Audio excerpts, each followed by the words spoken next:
Joyeux anniversaire, ça se débat. 100e. Wow, alors je pense bien évidemment à qui? David Neyman, Raphaël Hassine. C'est la seule émission où on peut sur un plateau avoir Amir Badran, David Antonelli, mais également Meyer Habib, tous ces invités qui font le choc d'une émission pas comme les autres. Je vous embrasse, rendez-vous la semaine prochaine pour une émission comme on les aime et je suis tellement heureuse d'être avec vous. Alors encore une fois, joyeux anniversaire. Voilà, il est 7h du mat, sans la cravate, pas de maquillage, juste dans les rues de Jaffa et moi, je pense à I24. Alors Raphaël, je te dis toujours bon courage, tu fais une très belle émission, continue comme ça. Alors bonjour à tous, je suis en France et ce petit message pour la 100e de l'émission. Donc pour dire que vraiment je suis très heureuse d'y participer. C'est un grand changement dans ma vie que j'apprécie beaucoup. Un gros bisou à Raphaël qui mène vraiment cette émission d'une main de maître. Alors que dire d'encourageant pour fêter la 100e de Ça se débat, souhaiter que nous débattions bientôt avec des sujets un petit peu plus légers. Et puis moi ce que j'adore dans cette émission, c'est que quand on n'est pas du tout d'accord, on arrive tout de même à trouver des sujets de réconciliation, comme une fois je me souviens la musique où j'ai pu parler de jazz avec quelqu'un de très religieux sur lequel je pense le contraire dans tous les autres sujets. Et finalement c'est ce qui compte, la réconciliation, et c'est pourquoi finalement moi mon cœur balance toujours entre les recettes yiddish de Mamie Goldé ou alors les 200 recettes tunisiennes. Et le jour où on arrivera à réunir les deux, je pense que les autres sujets nous paraîtront beaucoup plus simples. À bientôt, merci 24 News. Si tout le monde était d'accord, cette émission n'existerait pas. Bonsoir à tous et bienvenue dans Ça se débat, saison 1, épisode 100.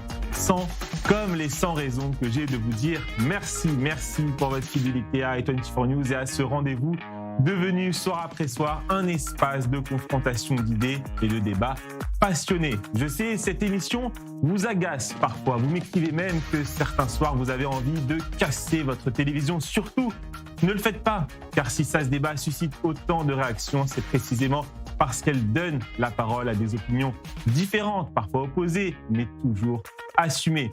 La richesse de cette émission, c'est la diversité des points de vue. Et dans un monde où chacun cherche trop souvent à n'entendre que ceux qui pensent comme lui, nous faisons ici le pari inverse, celui du débat. Alors pour cette 100e, je veux simplement vous dire merci pour votre confiance, merci pour votre fidélité, merci pour votre passion, merci 100 fois. Et n'oubliez jamais, si tout le monde était d'accord, cette émission n'existerait pas. Au sommaire ce soir, quelle surprise! La CIA doute des véritables intentions nucléaires de Téhéran. Israël est-il le grand perdant de cette séquence? Débat dans quelques minutes. Nous avons sauvé l'État d'Israël de la menace d'un anéantissement nucléaire. Nous reviendrons ensuite sur cette déclaration de Benjamin Netanyahou. Le Premier ministre est-il, à titre personnel, le grand perdant politique de cette séquence? Débat dans quelques minutes. Dieu merci, il n'y a pas que Donald Trump et l'Iran dans nos vies, il y a aussi le tour du reste de l'info. Et qui dit émission exceptionnelle, dit invité exceptionnel, nous aurons l'honneur d'accueillir Amir en fin d'émission. Et qui dit émission exceptionnelle, dit aussi carte blanche exceptionnelle de Julien Assal. Je vous présente sans plus attendre vos 4 débatteurs pour cette 100e.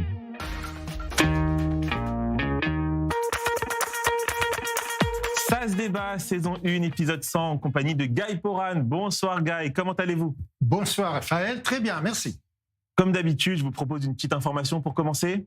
Les dirigeants du mouvement de gauche Standing Together, vous avez suivi ça, lancent un nouveau parti politique appelé Makom les Koulanou, une place pour nous tous à l'approche des élections, s'engageant à promouvoir un programme axé sur un partenariat judéo-arabe véritablement égalitaire. Je cite, qu'en pensez-vous? J'aime beaucoup leur activité dans la rue. Je ne suis pas sûr que le fait qu'il revient une partie politique, et surtout s'ils vont essayer de participer dans les élections prochaines, si c'est bien pour le bloc libéral démocratique. Mais à vous mon craignez avis, que ça prenne des voix à Yair Golan? Oui, s'ils arriveront, mais à mon avis, si plus proche de l'élection, il va voir que les sondages ne montrent pas qu'ils ont des chances de le faire, ils vont retirer. Alors, Chaim Berkovitz, comment allez-vous ? Très très bien. Je suis heureux d'être avec vous ce soir. Le président du Somaliland et le ministre israélien des Affaires étrangères ont inauguré, on voit les images, l'ambassade du Somaliland à Jérusalem, la 8e mission diplomatique de haut niveau dans la capitale israélienne. Et quand il y a une activité diplomatique, vous n'êtes jamais très loin.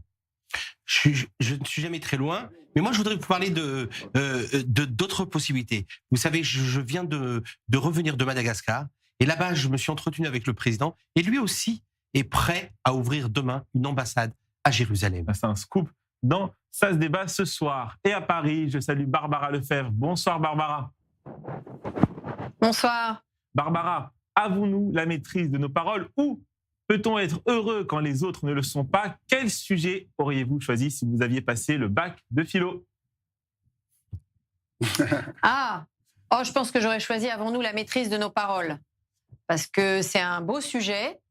C'est un sujet sur, effectivement, la question de la conscience, de la liberté d'expression, de la responsabilité. Est-ce que, effectivement, on a une parole qui est contrôlée, on utilise notre raison, mais parfois, on a aussi une parole incontrôlée qui est le reflet de nos émotions, de notre colère, de notre tristesse. Et puis, surtout, on a une parole qui peut être déformée par autrui. Parce que ce qui compte, la parole, c'est celui qui l'entend. Mmh. Et là, on voit qu'avec les réseaux sociaux et avec certaines personnes qui ont envie de nuire à ceux qui parlent, on voit bien qu'effectivement, on pense maîtriser notre parole et en réalité, elle est déformée, utilisée par ceux qui veulent nous nuire et en particulier sur les réseaux sociaux avec des coupes, des médisances et qui nous font dire les choses qu'on n'a pas dites. Donc oui, je pense que c'est un sujet qui est très intéressant et surtout, c'est un sujet qui va beaucoup nous parler à l'heure de l'intelligence artificielle, des ingérences étrangères et aussi de tous ceux qui sont contre la démocratie et le pluralisme démocratique du débat. Merci beaucoup, Barbara. Et à vos côtés, je salue Ross. Bonsoir Ross, comment allez-vous ? Bonsoir, écoutez, ça va, dans un monde qui va pas bien, mais ça va. Ross, une information pour vous aussi pour commencer. Pour le match d'ouverture de son festival des moins de 15 ans, la FIFA a soumis l'idée d'une opposition forte, symboliquement, la Palestine contre Israël. Qu'en pensez-vous, Ross, de cette initiative ? Écoutez, moi, tout ce qui peut rapprocher, tout ce qui vise à essayer de créer le dialogue, l'entente entre les gens, il faut encourager ces initiatives. Après, la FIFA, on a vu ce qui s'est passé là avec des arbitres qui ont été refusés à la frontière. Ils n'ont absolument rien fait pour bouger. On a vu comment certains joueurs ont été traités. On a vu comment certaines équipes ont été traitées, où ils ont été fouillés sur le tarmac à la descente directe de leur avion et la FIFA n'a pas bougé. Donc voilà, l'autre, il est toujours dans son business. Tout ce qui peut lui rapporter de l'image ou de l'argent, il est dessus. Donc si c'est fait dans le but vraiment de créer du dialogue, moi, je suis toujours pour qu'on puisse discuter. Tant qu'on discute, il peut y avoir de l'espoir. Merci beaucoup, Rost. Vous connaissez désormais votre quatuor du soir. Passons sans plus tarder au premier débat de cette émission.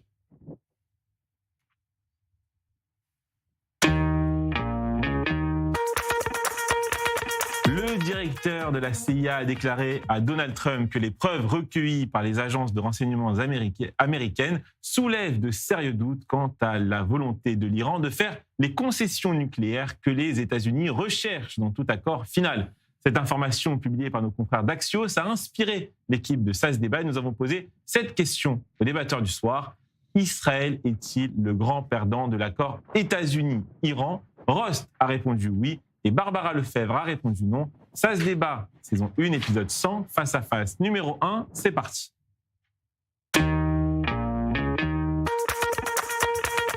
Rost, vous commencez 1 minute pour convaincre nos téléspectateurs. Barbara, vous enchaînez juste après. Est-ce que tout le monde est prêt ? Je vous en prie, Rost, c'est à vous. Nous sommes prêts. Alors,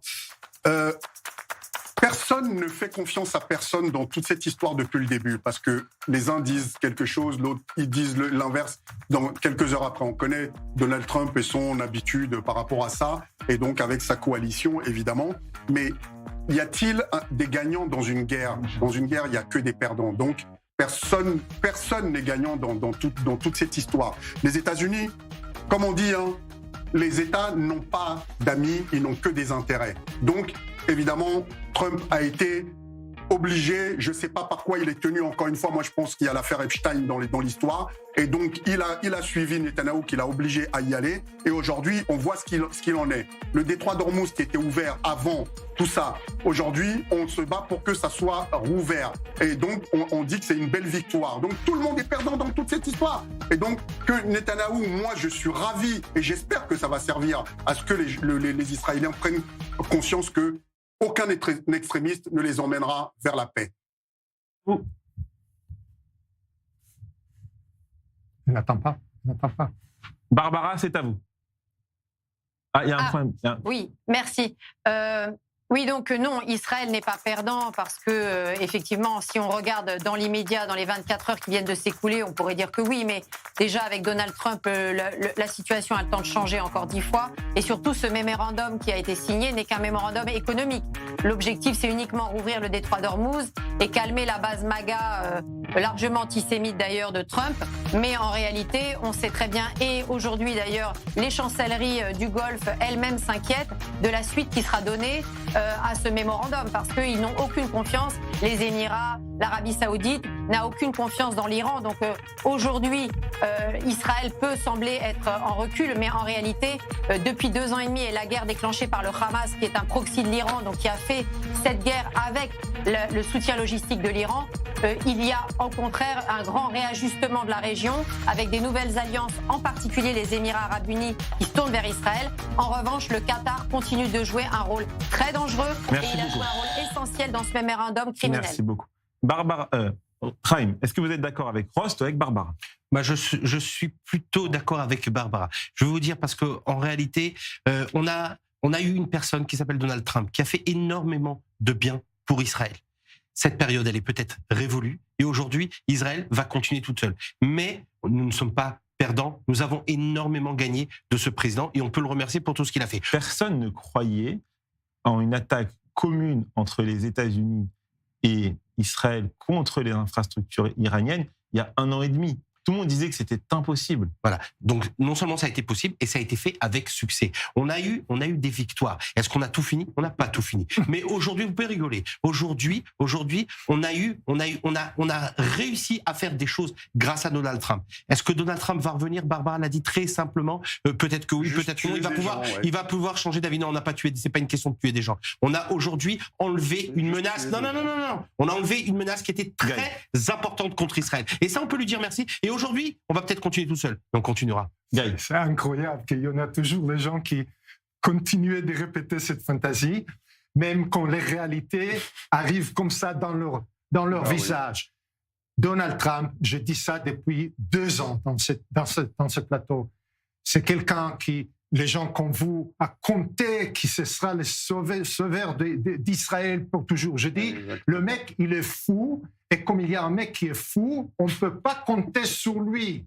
Et voilà, la réalité est arrivée. Je reviens il pense seulement à son propre intérêt, et il a fait cet accord au dos d'Israël sans même. Je voudrais juste vous dire, je reviens de l'aéroport, Monsieur Poran. J'ai vu les avions américains qui sont encore là, et je me dis que malgré tout, malgré cet accord que je n'aime pas, malgré tout, Donald Trump a fait énormément avec et pour Israël. Au moins, vous êtes tous les deux, vous n'aimez pas cet accord.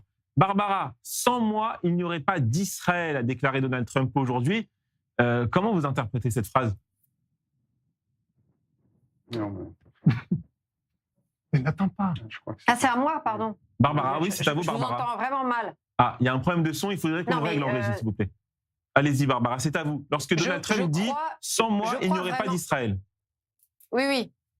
Non, mais Donald Trump, vous savez, il est souvent mu par des émotions qui sont liées à ceux qui lui parlent, au cercle qui lui parle. Donc là, on a bien compris qu'il y avait 2 cercles concernant la question de la trêve avec l'Iran. Il y avait d'un côté Rubio et Exet qui disaient non, c'est une erreur. De l'autre côté, on a J.D. Vance, Witkoff et Jared Kushner qui lui disaient si, c'est une bonne idée de faire un accord avec les Iraniens, on va faire du business avec eux.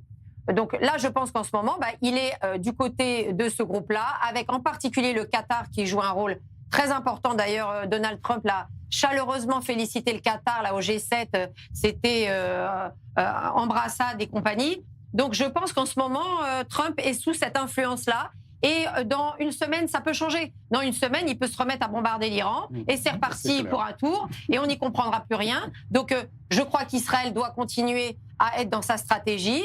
Israël est un partenaire de toute façon technologique en termes de cyber et en termes de sécurité qui est indispensable pour les Américains et les Américains pour Israël. Donc, ce partenariat-là, il ne cessera pas. Il faut laisser un peu retomber la sauce. Pour l'instant, Trump est un peu dans l'euphorie de ses combats de MMA. Ça va lui passer, il va reprendre ses esprits. Je l'espère. Rost, est-ce que vous comprenez l'inquiétude de nombreux Israéliens après cette annonce d'accord de Donald Trump et cette défiance qui grandit au sein de la société israélienne vis-à-vis de Donald Trump? Non, mais vous savez, je vais vous dire, on dit les promesses n'engagent que ceux qui y croient. Depuis le début, on le dit, nous, dans cette émission, et Guy le disait tout à l'heure, et ce mec est d'une instabilité extraordinaire. Fiabilité zéro, on le sait très bien. Un jour, il dit quelque chose, le lendemain, il dit l'inverse. Et encore, je suis gentil quand je parle d'un jour. Parfois, c'est de la minute à la minute d'après. Donc, évidemment, la confiance, on sait très bien qu'il n'y avait aucune confiance à avoir en lui. Toutefois, moi, je suis ravi que tout ça cesse, que les morts cessent, qu'on arrête de tuer des gens au nom de je ne sais quoi. Vous savez, avant tout ça, il y avait des négociations qui étaient en cours. On était proche d'un accord sur le nucléaire. Aujourd'hui, on se retrouve dans une situation pire, c'est-à-dire qu'on a bloqué entre-temps, comme je disais tout à l'heure, le détroit d'Ormuz, et qu'aujourd'hui, les négociations reviennent sur l'ouverture du détroit d'Ormuz, qui était ouvert avant qu'on ne bombarde l'Iran. Et en plus de ça, sur le nucléaire, on a avancé sur zéro, voire même, ça va être même encore pire. On va rester sur cette thématique.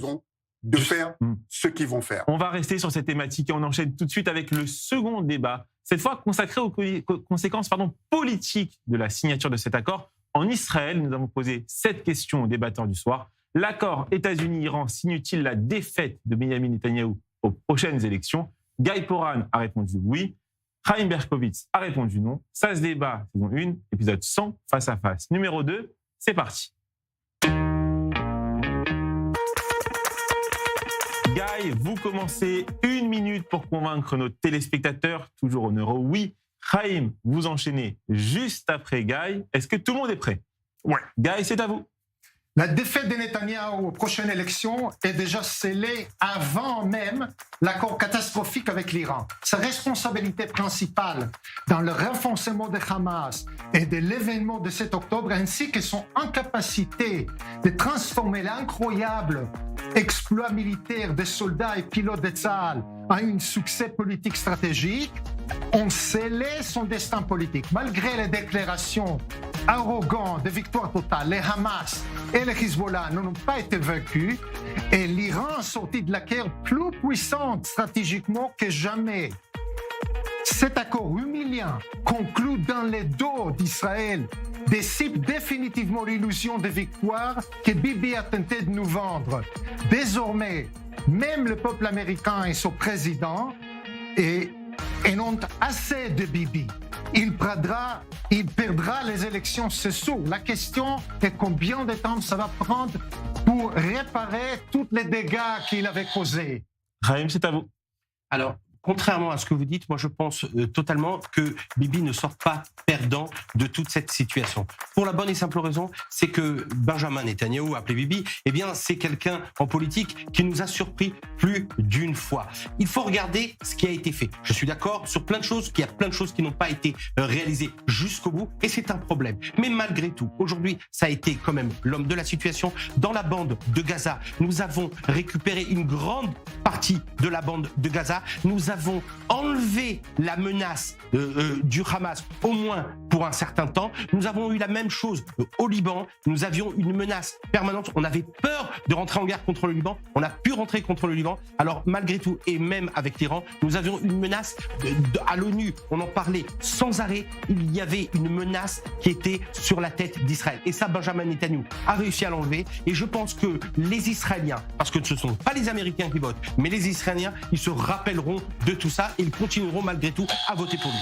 Barbara Lefebvre, vous êtes l'arbitre du soir. Est-ce que vous êtes d'accord avec Guy ou avec Haïm?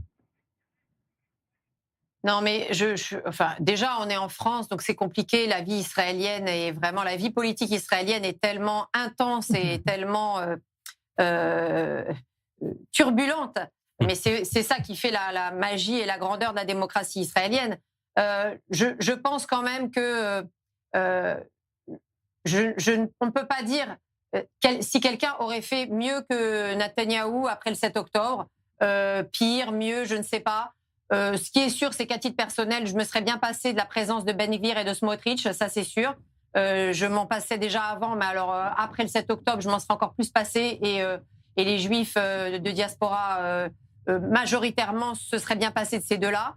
Maintenant, je crois qu'il y a eu quand même une unanimité derrière la question de la nécessité d'aller de l'avant contre le Hamas et aussi contre le Hezbollah et de continuer contre le Hezbollah et de continuer à avoir un œil sur le Hamas. C'est indispensable et je pense que ce bouclier sécuritaire-là, Netanyahou était le plus capé pour le tenir. Voilà. Maintenant, ce que va donner l'avenir, il est peut-être temps de tourner une page, mais je ne vis pas en Israël, donc je ne me permettrai pas de le dire à la place des citoyens israéliens. Voilà, en tout cas, pas pour l'instant, je ne vis pas encore en Israël. Mais peut-être qu'un jour, je viendrai voter chez vous quand j'aurai enfin pris mon envol. Je serai canon. Un jour. Ah, Guy, vas-y, on espère que Barbara vienne en Israël. Non, qu'ils viennent, mais qu'ils ne votent pas. Okay. Les électeurs, Rost, auront-ils cet accord en tête au moment d'aller voter en septembre ou en octobre? On est en juin. À ce moment-là, il peut se passer tellement de choses. Est-ce que cet accord conditionnera le vote sans qu'on sait la mémoire d'un électeur moyen qui ne se souviendra peut-être pas de la signature de cet accord? Non, mais c'est exactement ce que vous m'enlevez, ce que je voulais dire, mais parce qu'on c'est se connaît bien. Ça, la mémoire des gens. Non, mais c'est vrai, la mémoire des gens n'excède pas la veille, donc la plupart du temps. Donc bon, voilà. Après, c'est vrai que nous, on est dedans, on est au quotidien dans ces sujets-là, donc on se souvient un peu plus quand on est dans l'urne de ce qu'on va faire. Mais la plupart des gens, d'ici quelques mois, d'ici quelques semaines, ils auront oublié la plupart de ces choses-là. Par contre, mais vraiment, sincèrement, moi, j'espère juste que les gens iront vers la raison et reconstruiront quelque chose d'autre que cette détestation absolue qu'a créée Netanyahou avec sa politique auprès des gens à travers le monde. L'image aujourd'hui d'Israël est à reconstruire auprès du monde entier et j'espère qu'il y aura quelqu'un d'autre qui arrivera avec quelque chose de nouveau et qui ira vers la paix plutôt que les guerriers et les extrémistes de Ben Gvir et de Smotrich et que tous se retrouvent devant la Cour pénale internationale au même titre que les terroristes qui ont massacré les gens. Je voudrais réagir à ce qu'a dit Barbara. La question n'a jamais été est-ce qu'il faut qu'Israël faire une guerre contre le Hamas après le 7 octobre ou contre le Hezbollah, comme ils ont chuté. Le problème de Netanyahou, comme j'avais expliqué, c'est qu'avec toutes les réussites, toutes les incroyables capacités de l'armée, surtout l'armée de l'air, il n'a été pas capable de tourner ça, cet grand succès, dans un succès stratégique politique. Sinon, tous les succès tactiques, ça vaut rien. Et ça, on le voit aujourd'hui, que le Hamas n'est pas de maintenant, ils sont toujours armés, ils sont toujours plus forts. Le Hezbollah, ça fait 2 ans et demi que la vie n'existait pas au Galilée. Il n'y a pas de vie. Tout ça, c'est les résultats des stratégies de Benjamin Netanyahou. Merci. Et lorsque vous parlez de l'armée de l'air, évidemment, c'est un ancien pilote qui parle. Voilà. Non, mais c'est aussi, je l'ai dit à demi-mot, Guy, parce qu'en réalité, sa majorité, elle tient grâce au soutien des deux dingos, Ben Gvir et Smotrich. Je pense que si la coalition... Il faut pas, Madame Lefebvre, il ne faut pas parler comme ça de ministres qui ont été élus par le peuple. Vous ne pouvez pas parler comme ça de gens qui ont été élus par le peuple. On est en démocratie, Madame Lefebvre. Il faut respecter ça. Moi, je dis ce que je veux parce que je ne les ai pas élus, moi, en l'occurrence.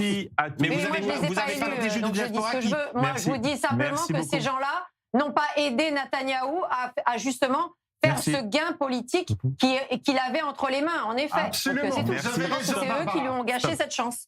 Vous avez raison. Rapidement. Non, rapidement, c'est pas aux Juifs de la diaspora, même si je suis pas d'accord avec Madame Lefebvre. Ça y est, c'est quand ça vous arrange, hein. Non, je vais vous dire. Bah oui, excusez-moi, là-dessus, je suis pas d'accord avec vous. Ce n'est pas les Juifs de la, laissez-moi, ce n'est pas les Juifs de la diaspora qui doivent voter pour les gens en Israël. Et je pense contrairement, je ne suis pas un pro Ben Gvir, mais je pense. Vous êtes plutôt un pro Smotrich. Tout à fait, et je le dis clairement. Non, Smotrich. Oui, Smotrich, je ne suis pas un pro Ben Gvir,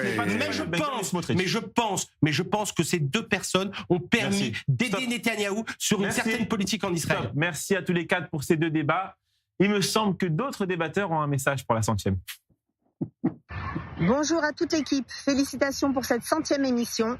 Vous êtes devenu un rendez-vous incontournable pour tous ceux qui aiment les débats d'idées et les échanges sans langue de bois. J'espère que les débats, souvent animés, parfois explosifs, continueront à faire jaillir la vérité, car c'est souvent de la confrontation des convictions que naît la lumière. Bravo à toute l'équipe pour son travail et son professionnalisme. Je vous souhaite encore de très nombreuses émissions. Mazal Tov. Mes amis libéraux démocrates m'ont demandé pourquoi je vais toutes les 2 semaines confronter des personnes opposition de religieux d'extrême droite et devant un public majoritairement de droite. Il est important pour moi de montrer aux Juifs français qu'il existe aussi des Israéliens patriotes qui pensent différemment. Deuxièmement, c'est une opportunité pour moi de pratiquer mon français approximatif et gratuitement. Je remercie la chaîne pour l'invitation et les téléspectateurs pour leur fidélité. Mazal Tov, ça se débat 100 émissions, c'est incroyable et je suis très très très heureuse de participer régulièrement au nom de Raison Garder Israël. J'espère qu'on pourra faire la même chose à la 200e, mais je pense que c'est une émission qui a le mérite d'abord d'exister et j'espère qu'elle continuera d'exister encore très longtemps. Alors bravo et Mazal Tov encore. Voilà, c'est la 100e ce soir, donc un grand moment d'émotion pour nous tous d'avoir participé à cette émission Ça se débat. Une occasion pour le public francophone de vraiment comprendre ce qui se passe au Moyen-Orient. Merci à la rédaction de m'avoir donné la parole, de m'avoir permis de m'exprimer, de pouvoir dire ce que je pensais vraiment pleinement. Et surtout de m'avoir permis de commencer une nouvelle carrière de chanteur. Voilà, je vous laisse parce qu'il y a bientôt un concert de Omer Adam et je vais peut-être faire la première partie. Allez. Merci à tous d'avoir participé à cette vidéo. Passons tout de suite au tour de l'info.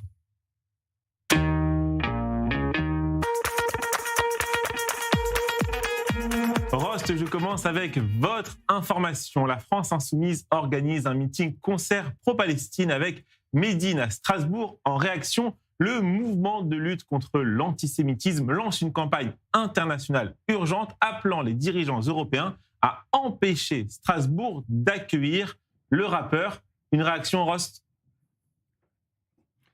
Alors déjà, qu'on soit très clair, la censure, comme vous le savez, c'est marrant parce que certains, ça les arrange quand c'est d'autres qui sont censurés, mais quand c'est les leurs qui sont censurés, là, ils crient, ils poussent des cris d'orfraie. Mais à un moment donné, ça suffit. Nous sommes en France, les gens ont le droit de s'exprimer. Moi, je connais très bien Médine. Médine est tout sauf ce que les journalistes racontent sur lui. C'est tout sauf un antisémite. C'est quelqu'un qui se bat pour la cause palestinienne. Quand on se bat pour la cause palestinienne, on n'est pas automatiquement antisémite, comme le font croire beaucoup de journalistes. À un moment donné, ça suffit. Nous sommes des artistes. Et Brel disait, un artiste, c'est quelqu'un qui a mal au monde.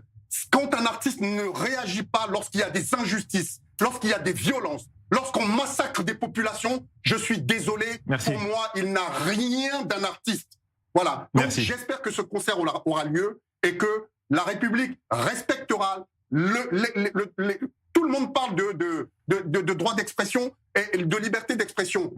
Que les gens s'expriment, que même si c'est pour soutenir la Palestine Il faut que les gens s'expriment. Merci. Chaim Berkovitz, un article de nos confrères de BFM TV. Donald Trump, en marge du sommet du G7 en France, a critiqué ouvertement ce mardi 16 juin la stratégie du Premier ministre israélien Benjamin Netanyahou au Liban et plaidé pour une implication dans ce pays de la Syrie contre le Hezbollah pro-iranien. Donald Trump a dit avoir suggéré à Israël de laisser la Syrie s'occuper du Hezbollah au Liban, malgré les fortes réticences de Damas à se mêler de ce conflit. Israël se bat contre le Hezbollah depuis trop longtemps et trop de gens sont tués, a critiqué Donald Trump. Une réaction rapide. Tout simplement que, comme je l'ai dit tout à l'heure, lorsque Donald Trump nous aide, tant mieux. Lorsqu'il veut prendre la place du gouvernement israélien, eh bien, c'est pas sa place. Et je finirai juste par dire tout simplement que c'est évident qu'on va pas laisser la Syrie s'occuper de la sécurité d'Israël.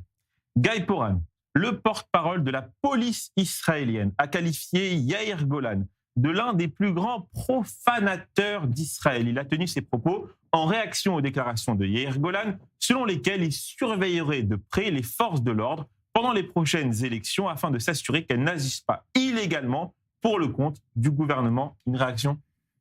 C'est incroyable.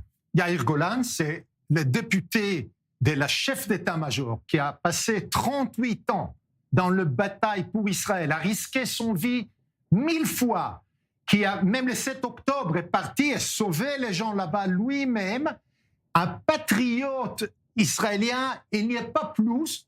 Et cet enfoiré, le porte-parole de police, ce mot vous appartient. lui appelle les trucs comme ça. C'est quelque chose que seulement la police de Ben Gvir est possible de faire, d'avoir un porte-parole comme ça. C'est quelque chose que dans la vie d'Israël, 78 ans, c'était pas possible d'avoir un idiot comme ça dans la tête de police. Mais, Guy, attention, vous n'êtes pas là pour réviser les gros mots. Pas là pour réviser les gros mots en Désolé. français. Pas là pour réviser les gros mots. Désolé. Barbara. Mais il exerce son français. Voilà, il exerce son français, Guy. Moi, je trouve qu'il progresse. Il progresse vraiment bien. Il progresse vraiment. Barbara, c'est à vous. La députée belge Daria Safai a défié l'interdiction de la FIFA en faisant entrer dans le SoFi Stadium de Los Angeles le drapeau iranien très révolutionnaire du lion et soleil lors du match entre l'Iran et la Nouvelle-Zélande. On sait que la FIFA avait interdit ce drapeau à la demande du régime iranien. Est-ce que vous saluez ce geste ? Mais non seulement je le salue, mais je remarque que ce ne seront pas des députés français qui iront faire ça. Non, les députés français, eux, ils se contentent de rester assis et d'obéir au régime des mollahs parce que M. Barrot nous demande d'être soumis au régime des mollahs, au Qatar et à tous ceux qui nous abreuvent de leurs aides et de leurs petits conseils.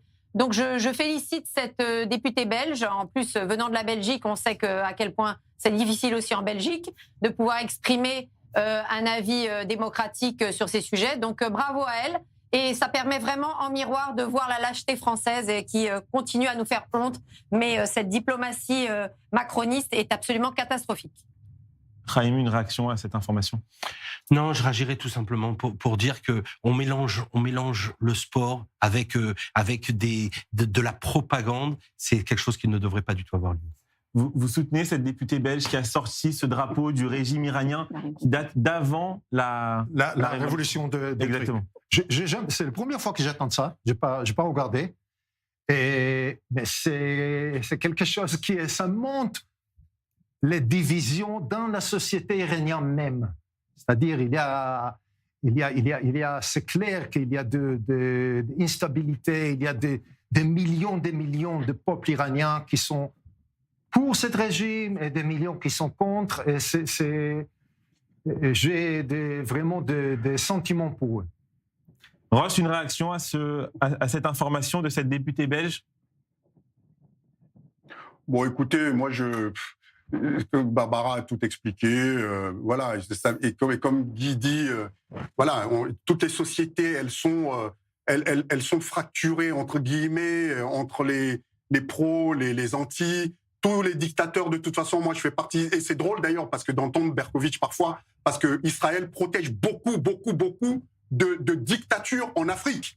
C'est eux qui sont la sécurité de beaucoup de dictateurs en Afrique. Et donc, vous venez de nous donner des leçons après sur les autres dictateurs. Ça me fait rire. Donc, il y a un moment donné, l'hypocrisie, ça suffit. Si vous voulez faire la même chose, faites la même chose en Afrique. Dans mon propre pays, on a tué, je ne sais plus combien, pratiquement 1000 personnes.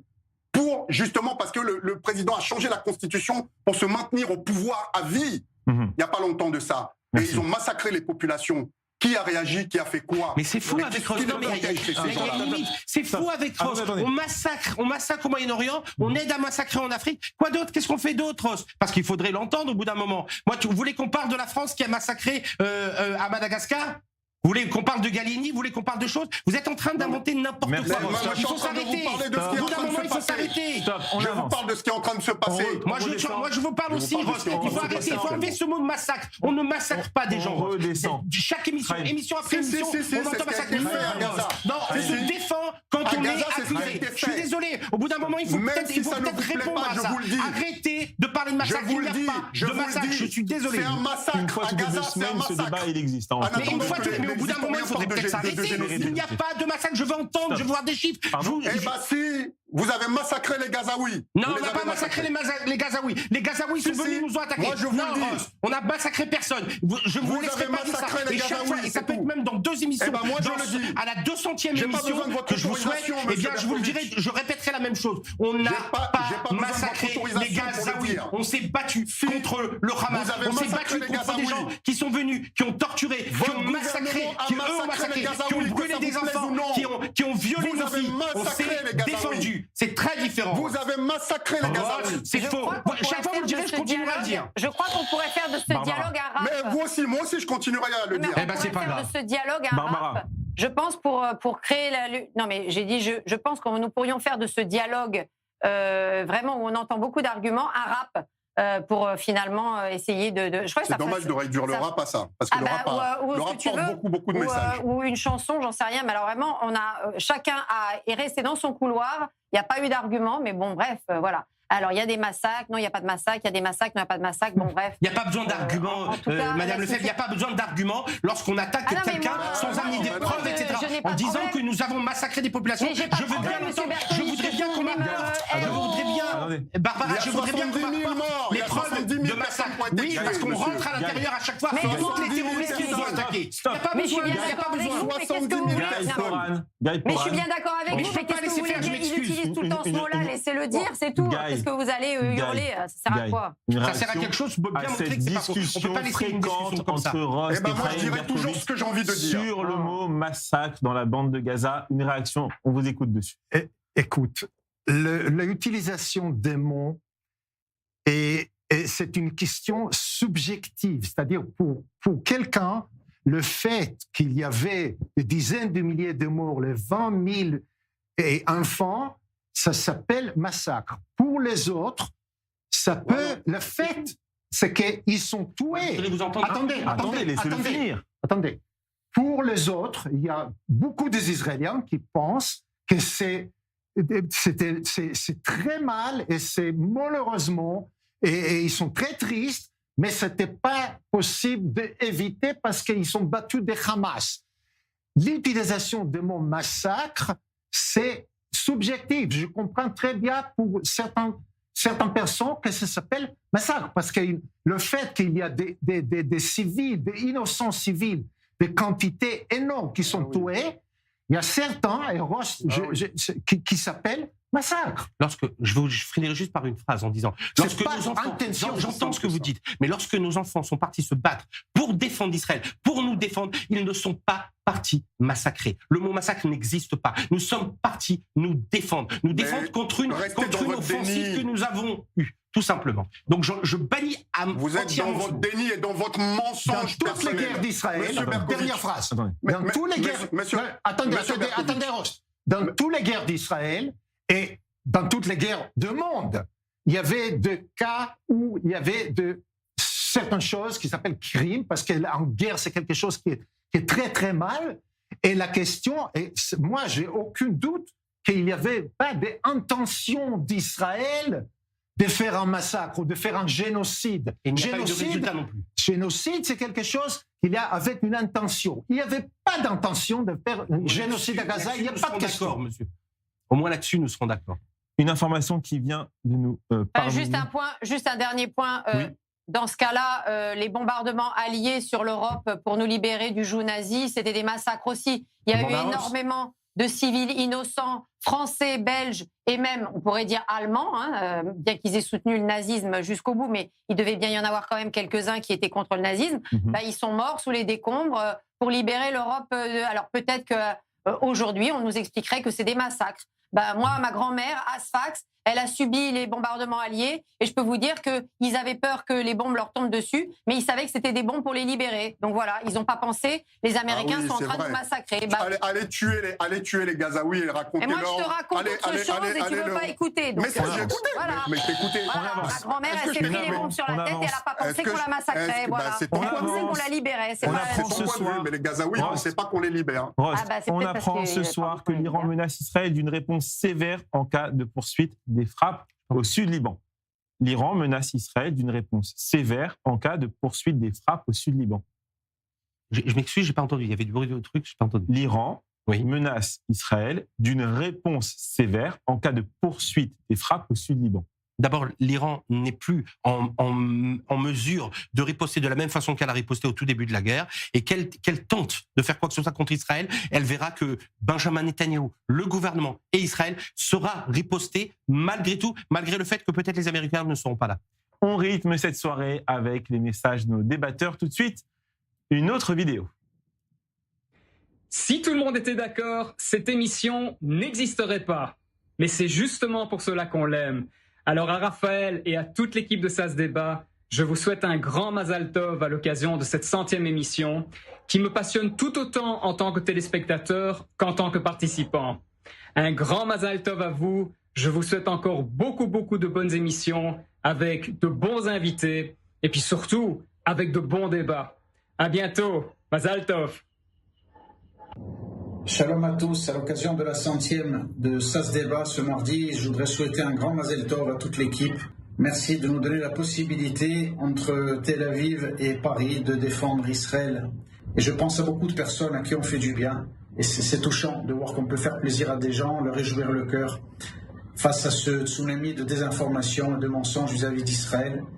Et souvent, la difficulté, parce c'est la difficulté dans ces débats, il y a des gens qui viennent avec leurs arguments, qui veulent se montrer en accusateurs contre Israël, et il faut être là, pour défendre notre pays, notre nation, et faire triompher la vérité. Et donc, longue vie à Ça se débat, pour qu'on puisse continuer à défendre Israël avec tout notre cœur. Merci beaucoup.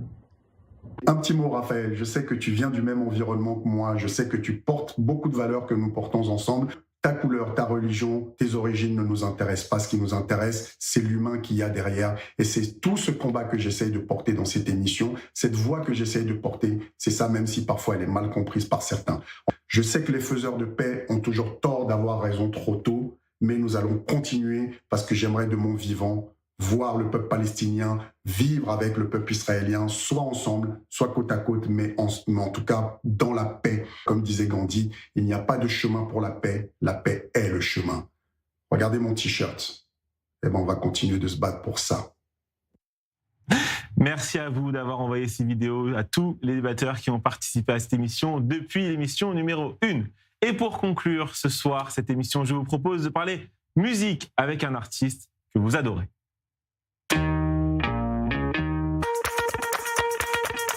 Bonsoir Amir, merci d'avoir accepté notre invitation ce soir sur i24 News.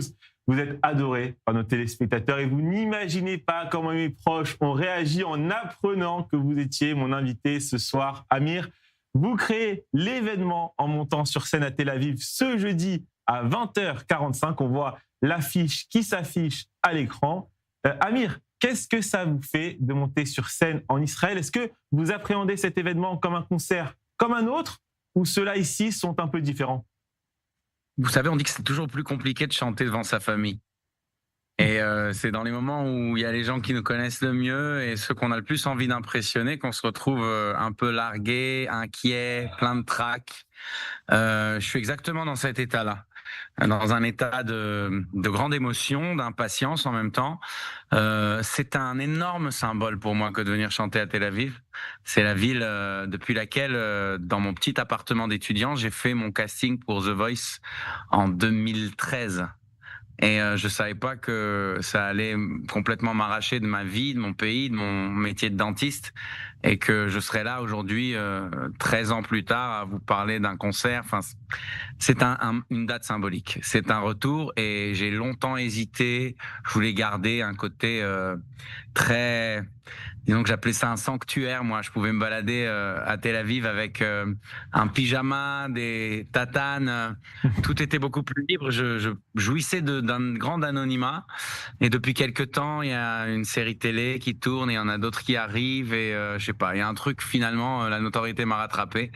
Et le premier réflexe que j'ai eu, c'était de venir transformer ça en un concert et partager un moment de live avec le public, ouais. Est-ce que vous adaptez vos morceaux joués sur scène lorsque vous êtes en Israël? Est-ce qu'il y aura peut-être des morceaux en hébreu? J'ai pas attendu Tel Aviv pour ça. Il y aura des morceaux en hébreu parce que j'en ai fait tout le long de ma tournée, et je continuerai à les faire à Tel Aviv aussi. Il y aura peut-être d'autres interventions parlées parce que je pense que ça va beaucoup m'inspirer d'y être et de retrouver plein de franco-israéliens comme moi. On a encore plus de repères communs et de notions partagées. Donc il y aura peut-être quelque chose qui changera de cet ordre-là. J'imagine que vous suivez chaque année l'Eurovision avant votre participation, mais aussi depuis votre participation. Un mot peut-être sur Noam Betan, qui a représenté Israël cette année à l'Eurovision. Est-ce qu'il vous a fait penser à vous il y a quelques années? Forcément. D'abord, j'adore ce qu'il fait. Je l'ai même envié à certains endroits parce que je pense qu'il a fait mieux que moi à plein de moments et sur plein de choix. Mais il a brillé.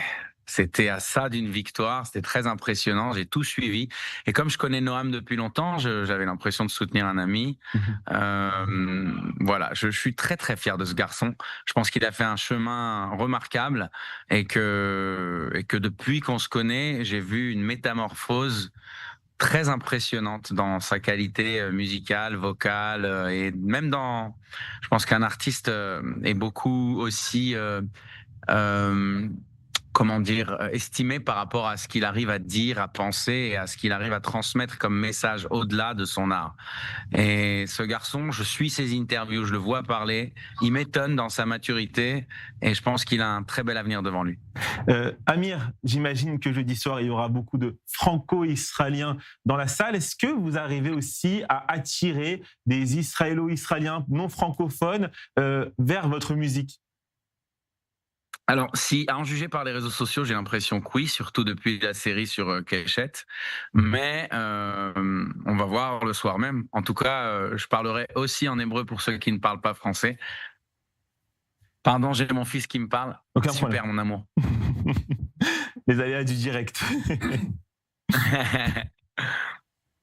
Amir, il n'y a pas longtemps, il y a une information qui est sortie sur vous. Vous avez été honoré par la République française. Racontez-nous cette expérience. Alors, en l'espace de 2 ou 3 mois, j'ai eu l'énorme privilège et fierté d'être décoré officier des arts et des lettres, puis chevalier de l'ordre du mérite. C'est des très grands titres. Parfois, ils me paraissent un peu trop grands pour moi, mais ça m'a beaucoup ému, surtout quelques mois à peine après un boycott assez radical contre mes concerts, qui a, Dieu merci, pas beaucoup réussi, mais je pense que dans des moments où on se sent un peu trahi et qu'on a une peine de se dire qu'on est là pour partager la paix et l'amour et que les gens ont du mal à le comprendre. Certaines personnes ont du mal à le comprendre. L'establishment décide autrement et je pense que ces médailles portent un symbole qui va bien au-delà de la distinction traditionnelle. C'est une manière, je pense, à la France de dire on t'apprécie, on est avec toi, et c'est ce qui m'a le plus touché dans cette démarche. Amir, vous êtes évidemment là ce soir pour parler de ce concert le 18 juin à Tel Aviv. On invite tous nos téléspectateurs à très vite aller prendre les places pour aller applaudir Amir sur scène. Mais il y a un autre événement aussi ce soir, c'est la 100e de cette émission qui s'appelle Ça se débat et vous êtes un invité d'honneur pour cette 100e. Qu'est-ce que vous nous souhaitez à cette occasion, Amir ? D'abord, je suis très touché de pouvoir participer à la 100e. Chez nous, en général, on dit jusqu'à 120, mais vous, je vous souhaite au moins 120 000. Amir, merci beaucoup. Je rappelle votre concert le 18 juin à Tel Aviv. C'est jeudi soir. J'imagine que ça va être un show extraordinaire. On invite tous nos téléspectateurs à très vite aller sur Internet et prendre leur place. Merci beaucoup, Amir, pour cette interview et bon concert dans la Ville Blanche. Merci beaucoup. Allez, on termine cette émission avec d'autres vidéos de nos chers débatteurs. Voilà, je suis dans mes bureaux de la mairie de Ra'anana et donc je prends quelques instants pour vous dire que c'est toujours un plaisir de participer à ces débats. Sans l'émission, c'est un cap important. Cela représente des centaines d'heures de préparation, d'échanges, d'analyse et de passion au service de l'information et du débat. Je vous souhaite encore beaucoup de succès pour les 100 prochaines émissions et j'espère continuer à partager avec vous ces moments de réflexion et d'échange. Mazal Tov pour cette 100e. Alors, Mazel Tov à toute l'équipe, ça se débat. Bravo pour cette 100e émission. Mon émission préférée, ça a été celle de Yom Ha'atzmaut. On a fêté ensemble Israël, mon pays que j'aime tant, que j'adore. Alors, Am Israël Chai, et longue vie à toutes ces émissions, en espérant des débats argumentés, respectueux, modérés, droite, centre, gauche. Israël le vaut bien. Déjà la 100e. Oui, la 100e. Évidemment, le numéro 100 de l'émission, ça se fête, ça se célèbre. Je souhaite donc un joyeux anniversaire à l'émission Ça se débat et bien évidemment une longue vie. Les débats peuvent être intenses, parfois même houleux, mais il y a toujours cette ambiance bon enfant qui règne sur le plateau. 100 émissions. 100 émissions et 2 étoiles et bientôt 3.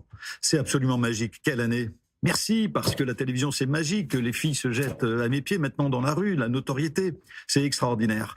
Alors, un petit regret toutefois, 100 émissions de débat et pas une seule fois, on en est venu aux mains. Faut reconnaître quand même que c'est dommage. Voilà quelque chose qui créerait le buzz. Je promets d'y remédier prochainement avec mon ami Jean Messia, qui est généralement mon acolyte. Je souhaite longue vie à Ça se débat. Je réitère mes félicitations à Raphaël et je vous dis à très bientôt sur les antennes de I24. Ciao tout le monde. Merci à tous les débatteurs qui ont participé à ces vidéos. C'est maintenant l'heure de la carte blanche de Julien Lassalle. Et oui, bonsoir tout le monde, elle est Raphaël. Aujourd'hui, c'est un jour spécial. C'est la 100e de Ça se débat. Et là, il y a ma sœur qui me regarde mal parce que c'est son anniversaire aujourd'hui. Joyeux anniversaire à ma vie. Voilà, tout simplement, je t'aime. J'ai fait exprès car je supporte pas quand je te dis je t'aime. Après, sois pas jaloux, Raphaël. Toi aussi, je t'aime.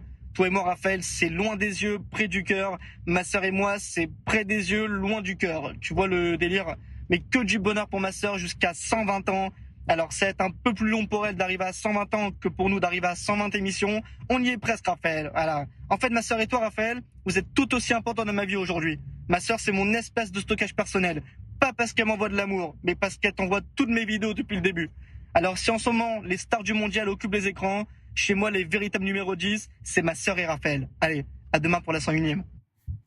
Merci beaucoup, Julien Lassalle. Rost à Paris, il y a dans quelques minutes, j'imagine que vous n'y échapperez pas non plus, un match très important pour l'équipe de France de football qui entre dans la Coupe du Monde. France-Sénégal, j'imagine que ça vous rappelle des souvenirs de 2002 pour les connaisseurs de football. Oui. France-Sénégal, cette victoire de l'équipe du Sénégal qui, je me rappelle moi, à Sarcelles, avait été célébrée haut en couleur par la communauté sénégalaise de Sarcelles qu'on embrasse. Et c'était un moment incroyable pour cette communauté sénégalaise en France. Rost, comment vous appréhendez le match de ce soir ? Écoutez, ce sont des beaux moments, c'est des moments, le foot, le sport, c'est des moments de fraternité, la culture, l'art et le sport, ce sont des moments de fraternité. Donc voilà, moi je suis des deux rives, je suis très fier d'être français et fier de mes origines africaines aussi. Et bon, que le meilleur gagne en fait. Et j'espère juste que la fête sera au rendez-vous et c'est le plus important. Le meilleur gagne. Vous n'avez pas un pronostic, un buteur? Allez Ross, faut se mouiller un peu. Ouais, mais vous êtes là, vous êtes dur là. Dans ces cas-là, Ross, Allez, il faut je dire... vais dire match nul. Voilà. Moi, je dis Match 1-1. nul. Bravo. Match nul. Moi aussi, je dis match nul 1-1. Ah, Barbara, vous avez un pronostic. Allez, on vous écoute. 1-1. Un partout. Voilà, match nul. Elle se mouille pas non plus. Hein. Non, mais parce que je pense que le Sénégal est fort. Hein, Bien sûr, bien sûr. Allez les Bleus. 3-2 pour la France. Bien sûr. Allez les Bleus. Non, mais Guy, là, non, on va pas être amis, là. Hein. Non, je vous aimais beaucoup, mais là... Chaim, lorsque je suis arrivé devant le studio de l'émission tout à l'heure, j'ai demandé à Chaim, ce soir, France-Sénégal, il m'a dit, pardon, qu'est-ce qui se passe? Je suis ignare dans le domaine, mais je souhaite, c'est pas une question que j'en ai rien à faire, je souhaite que la meilleure équipe gagne et qu'elle soit récompensée pour tous les efforts qu'elle va faire pour gagner ce soir. Merci beaucoup à tous les quatre pour cette excellente émission. Vraiment, j'ai passé un moment incroyable avec vous. Merci beaucoup à tous. Ainsi s'achève cette émission. Merci encore une fois à tous les quatre. Merci à tous les débatteurs qui font vivre cette émission chaque soir. Tout de suite, l'édition du soir. Moi, je pars en vacances quelques jours. Christopher Barolin et Océane Nicole seront aux manettes de l'émission. Bonne soirée sur i24 News et à très vite.